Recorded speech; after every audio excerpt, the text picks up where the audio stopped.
Let's ride. What's up, guys? Welcome back to the channel. It's your boy Dominic Rich, and in today's video I'll be giving you my prediction for Group F of the 2022 FIFA World Cup. So sit back, relax, and enjoy. In Group F, there's Belgium, Canada, Morocco, and Croatia. So let's kick it off with Belgium, who are currently managed by Roberto Martinez. World Cup regulars and 2018 bronze medalists Belgium are back on the strength of being the world's top-ranked team over the last 3 years. Blessed with a tremendous amount of talent and nowhere short of experience, Belgium's only issue is whether they can get their lineups and tactics right. They also need to get the best out of their world-class players before this golden generation disappears in front of our very eyes. Could the Red Devils Belgium win the 2022 World Cup? Or would they continue to be one of football's biggest underachievers? Key player for Belgium, in my opinion, is Kevin De Bruyne. So let's move on to Canada, who are currently managed by John Herdman. The Canucks are back at football's biggest event after a 36-year hiatus. And what it took was great management, lots of self-belief, determined players, and all the stars to align for CONCACAF's most improved team. But can they continue from where they left off in qualifiers? Can they stand up to the test of facing high-quality opponents in a tournament setting? This group is as difficult as it gets, with the 2018 runners-up and third-place teams to contest with. Key player for Canada is Alphonso Davies. So let's move on to Morocco, who are currently managed by Walid Regragui. I don't even know if I'm saying his name right, but he's their new manager. Back at the World Cup after showing promise in 2018, the Atlas Lions are looking to throw a wrench in Croatia's and Belgium's World Cup plans. With a new coach and a squad with potential to do big things, Morocco must get the basics right and not overcomplicate their approach in a group that is very navigable. Could Morocco be that African team that makes a deep run in the tournament? To be honest, it's gonna take something extremely special. Key player for Morocco is Achraf Hakimi. And last but not least, in Group F, we have Croatia, who are still managed by Zlatko Dalic. 1998 bronze medalist and 2018 runners-up Hrvatska are looking to follow up with another successful World Cup. With 15 of their players from the last tournament not in their squad, it's clear that this team is still transitioning. Still blessed with lots of quality players, Croatia are coming into this World Cup on the strength of a very successful Nations League campaign. And guys, could you remember back in 2018 when I didn't predict Croatia to get out of a very tough group that involved Nigeria, Argentina, Iceland, and Croatia? Well, they proved me wrong. And they kept on proving me wrong throughout the tournament. They got all the way to the final. Unbelievable. The big question is, can they dazzle again? Of course they can. Key player for Croatia is Luka Modric. So guys, it's time for the most difficult part of the video, of course, where I give you my predictions. So the games in Group F will be from November the 23rd all the way to December 1st, where the group kicks off with Morocco versus Croatia, Belgium versus Canada. So every World Cup game is a big game, but the first games are very, very crucial to pick up points. So you could see Croatia and Belgium, the stronger teams in the group are playing the weaker teams. So it's imperative that teams like Canada and Morocco get something from this game to start off their campaign very, very well. Because the second game again will be Belgium versus Morocco and Croatia versus Canada.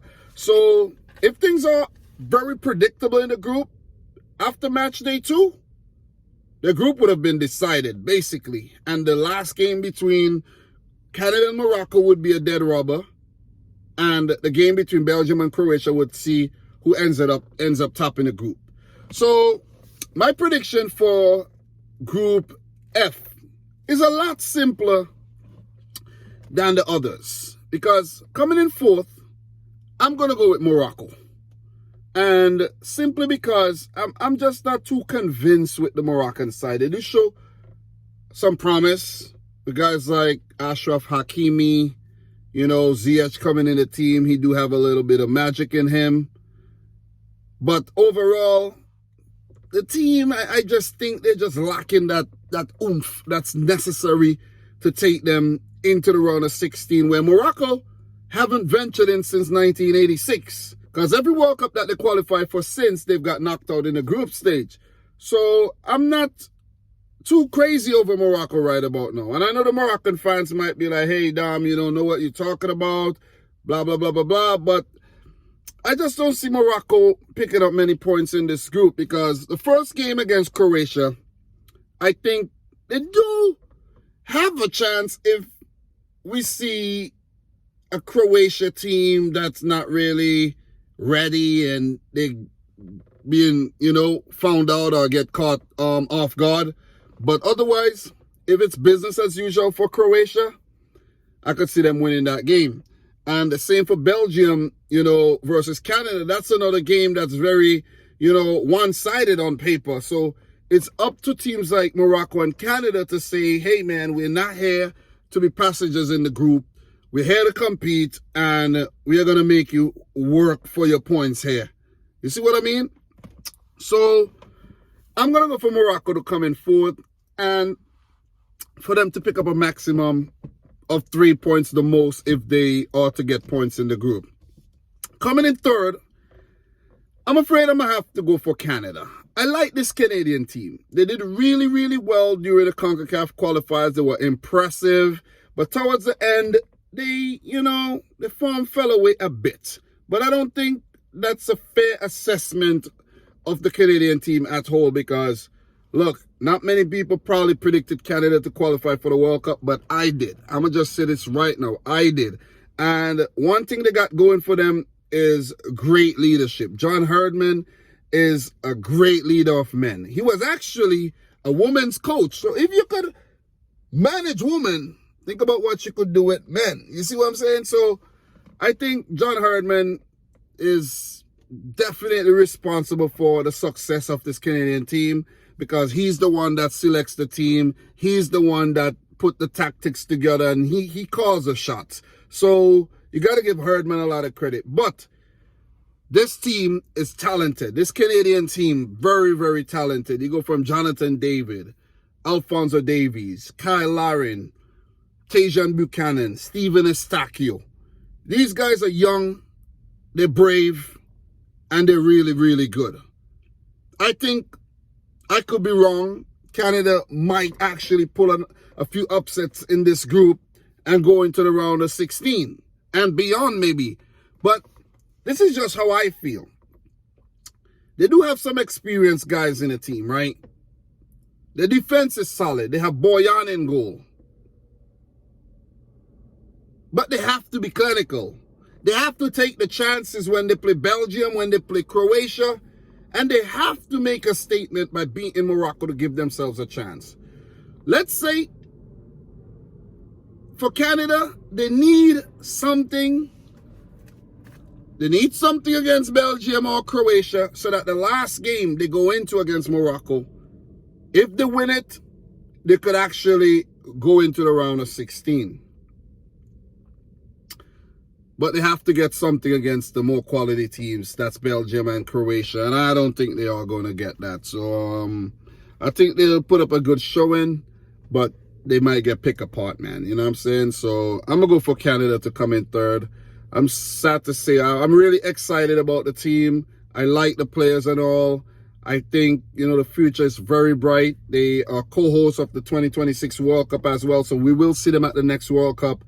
But I just think the likes of Belgium and Croatia are just going to be a little bit too much. So with that being said, I'm not going for Croatia or Belgium to flop or anything crazy to happen in the group. The last group I predicted, you could go check it out. Group E, I did make a twist, a left field type prediction, because I didn't want things to be boring. But I'm going to be kind of boring in this group, I have to say. And coming in second, I'm going to say Croatia. Look, we saw what Croatia did at the 2018 World Cup. I underestimated them. I'm not going to do it again. Or maybe I'm just jinxing the team. Maybe this time I might get it wrong when I predict in the favor of Croatia. But I've come to really know this team and know the fans. So big up to all the Croatian fans watching this. I am predicting the team, Vetrani, to actually go through to the round of 16 this time around. Because they did. The last time, they got all the way to the final. It was one of the most magical runs to the final that we've seen.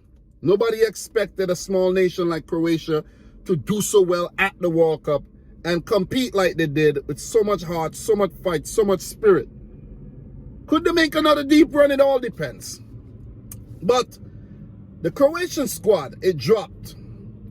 And even though there's 15 players from the last World Cup that's not there, a lot of players, Luka, Strinic, Vasaliko, Kalinic, Mandzukic, the goalkeeper, what's his name again? Ken, it's not coming to me right now. Subasic. You know, there's a lot of players missing. A few young players like Tini Edvai, Marco Piazza, Ante Rebic is not there. Guys like Milan Badel. You get the point. The players that replace those players are very good as well. Very, very good. One standout player, Mislav Orsic. He makes things happen. Bruno Petkovic as well. These two Dinamo Zagreb players, they do make things happen. There's a few youngsters coming into the team. Young Stanisic, Borna Sosa as well coming into the team. You have Joško Vardial coming in. So, exciting times for Croatia. But I think one problem with the Croatian team is their fullback positions.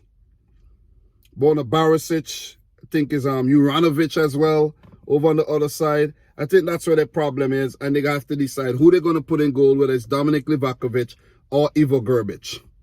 But we know Croatia, they have that core, Modric, Brozovic, Kovacic in the midfield.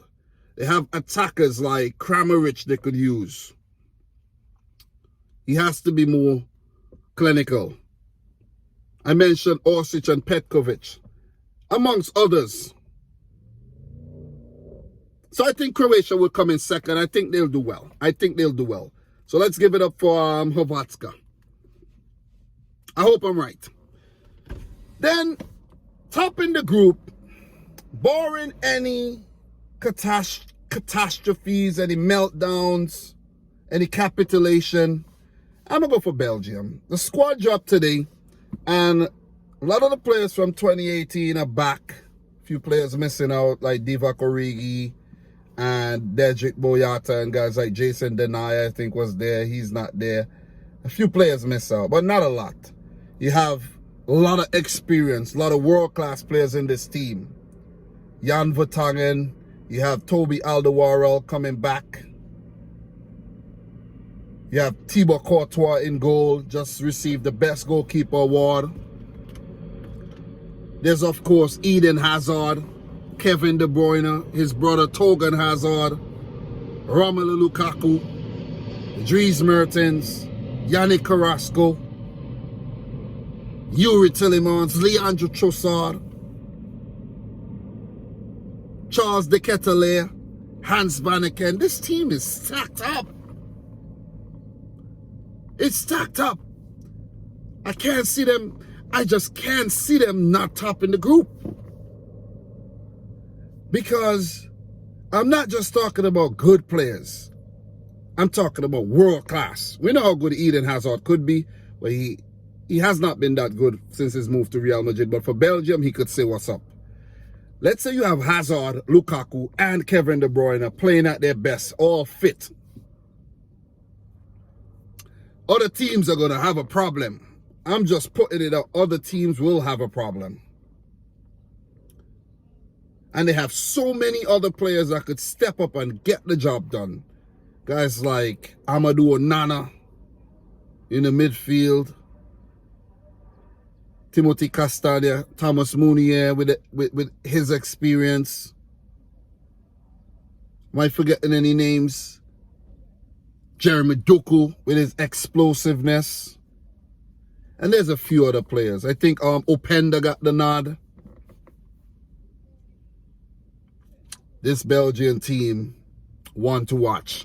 Made it to the semis last time around, got knocked out by France, won the third place match against England. Could they do one better than third at least? and get to the final and win it. Because I think they're the biggest underachievers in football. They've been so good and they have never won anything. And they can't let this golden generation slip by and not win any trophies. Not even a Nations League. Like, not even a Nations League. Belgium, come on, you could do a lot better than that. But guys, I apologize for the plane. Can't do anything about it, but I just want to make these videos as relaxed as possible because they're very difficult to do. I'm just want to put it out there.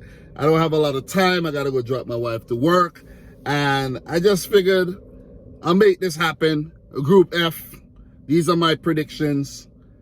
But look, I'm not completely writing off Canada and Morocco.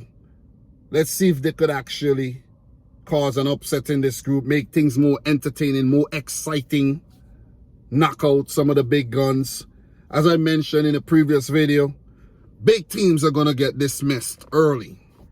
And some of the so-called underdog small teams, they could make a deep run in the tournament. So I'm not writing off any team completely. So let's see if Roberto Martinez is going to get his act together and get things right. I think the players make him look good. You see what I mean? More so than him actually pulling the strings. So let's keep an eye on Belgium. Let's keep an eye on the fitness levels of the Belgian players as well. Because they're not the youngest team. But I think they have enough. They're well equipped to navigate this group. Come in first. Going to the round of 16 and maybe beyond. Guys, these are my predictions. Let me know yours. We do have Group G and H left in the series. 6 done. 2 more to go. I'm enjoying it. I'm loving the build-up for the World Cup. Squads are dropping. A lot of talking points are here. And let's all have a good tournament. All right? Let's have some fun. Talk to me in the comment section down below. Subscribe if you're new. Like the video if you haven't yet done so. And from your boy Dom, until next time, peace out. Rich Squad.